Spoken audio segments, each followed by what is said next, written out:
And then we're singing Zeus to get rid of our magic carpet that was exerted. Weird choices coming in from the AI. NANI?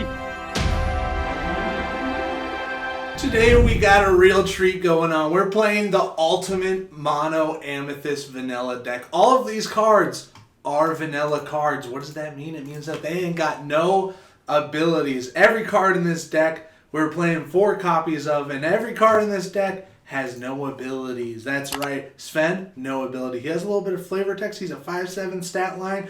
There are 93 cards in this deck, 92 cards in this deck. There's 12 uninkables. We're playing 4 copies of each. This is the best deck in all of Lorcana, and we're going to prove it by playing it together. Look at all these uninkable cards.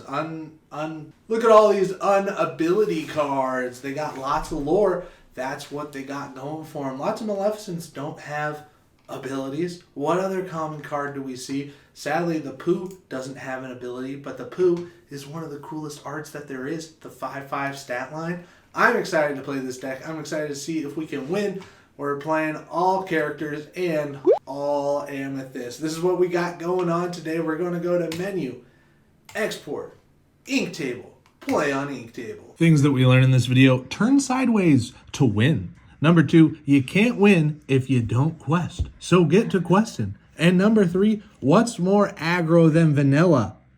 Nothing. We're going to be going up against some Emerald Pirates, and you already know we're going to be playing our Amethyst deck. We got some stuff going for us, but we kind of want to get our 1-drop, so we're going to aggressively mulligan 6 cards trying to find our 1-drops. Do we find something? We do get our Olaf. We are going to start off strong by inking a card. It looks like it's got to be Pooh, sadly, and then we will play the Olaf, the friendly snowman, and pass the turn. That's what we got going on there. Ink a card. They play a Hidden Cove. We're not scared of Hidden Cove. We're scared of not winning. Do we have something for 2? We have Pinocchio. That is our best card that we could ever hope to play right now. So we are going to ink the Archimedes and then play our Pinocchio, because that's going to get us a whole bunch of lore really quick. We're going to quest our Olaf, the friendly snowman. That gets us 1 lore, and then we pass the turn. Our opponent gets to draw a card. They ink a card, and then who's coming to the battlefield? Another Hidden Cove and a transport pod. They're really gearing up to do the crazy abilities, and we have no hope to get rid of transport pod because we have no abilities. Only characters. We're doing no gimmicks. We're just going straight for the win. We got Genie, who's a 3 that can 2-shot a Hidden Cove. But is that what's best for the company? Probably not. Looks like we should get rid of Fairy Godmother. Looks like we're going to ink the Magica Dispel.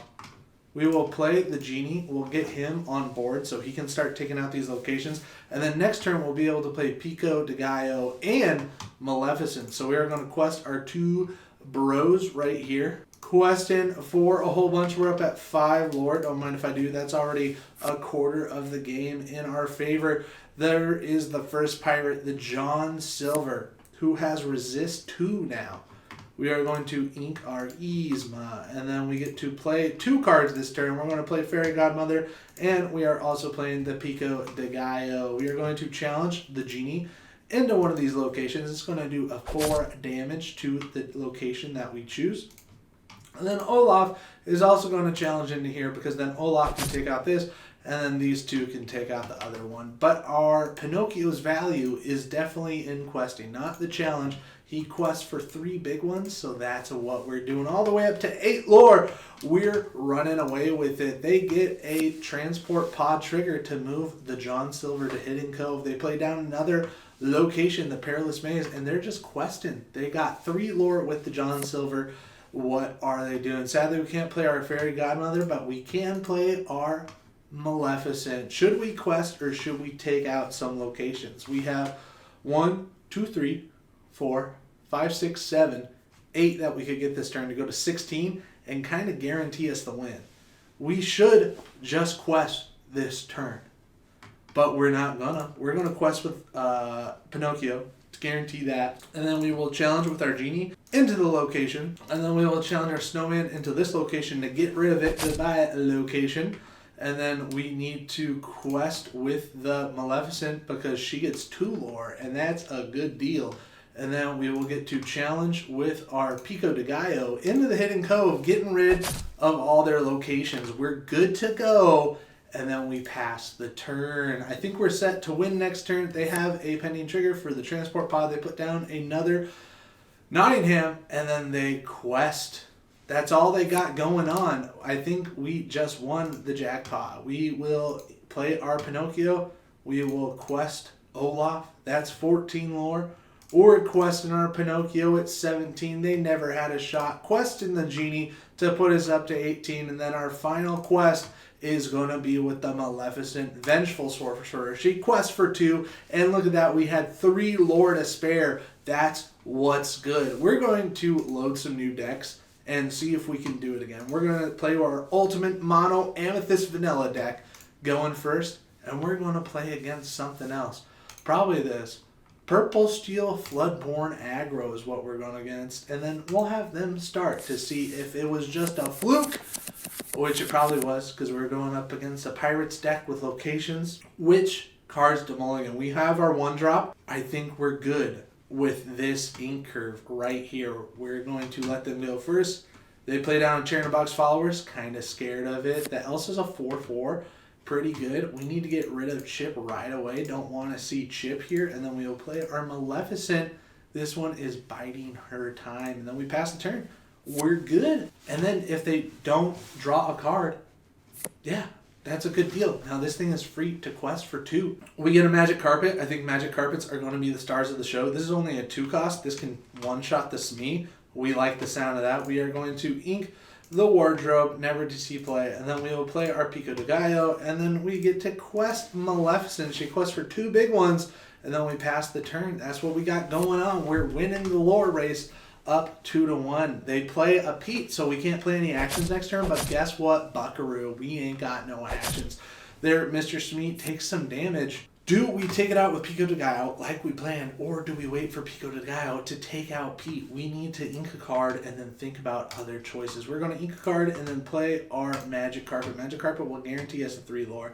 If we quest, they would have to attack. That would get rid of them.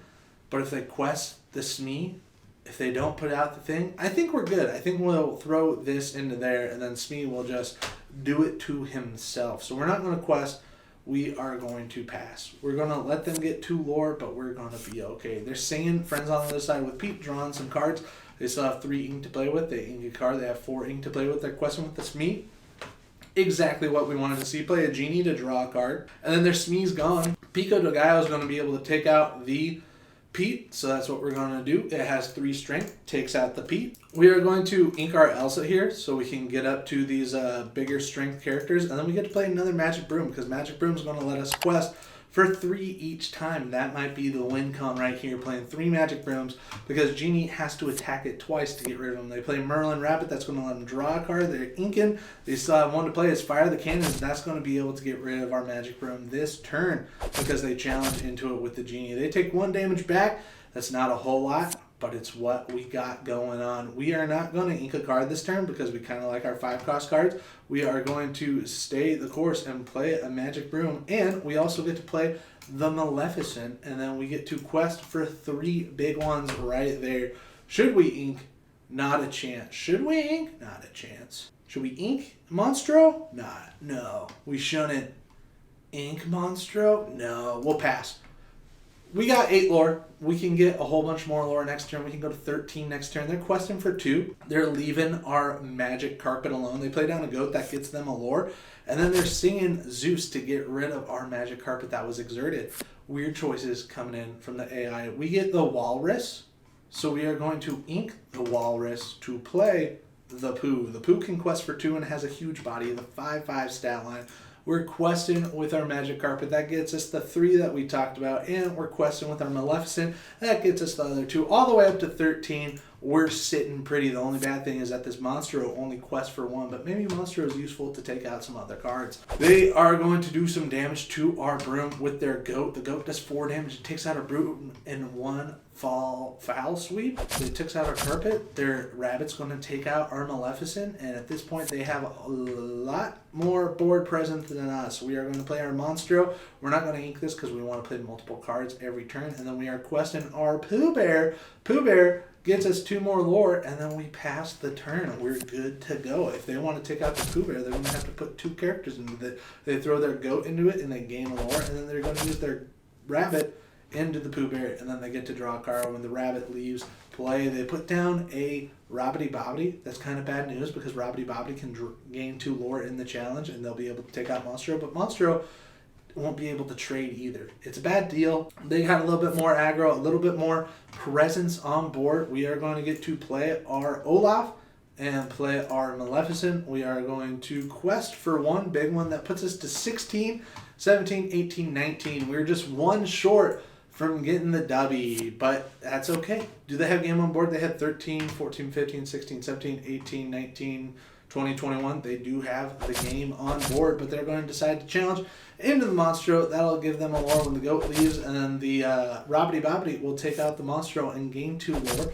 The Fire the Cannons takes out our Maleficent, and that's how it goes. If you play against a deck that has some removal for your vanilla cards, you're not going to find the prosperity that you seek. Thanks for watching. We put out new videos every day. Today was a silly one where we played only Amethyst cards. We'll see you in the next one. Mwah.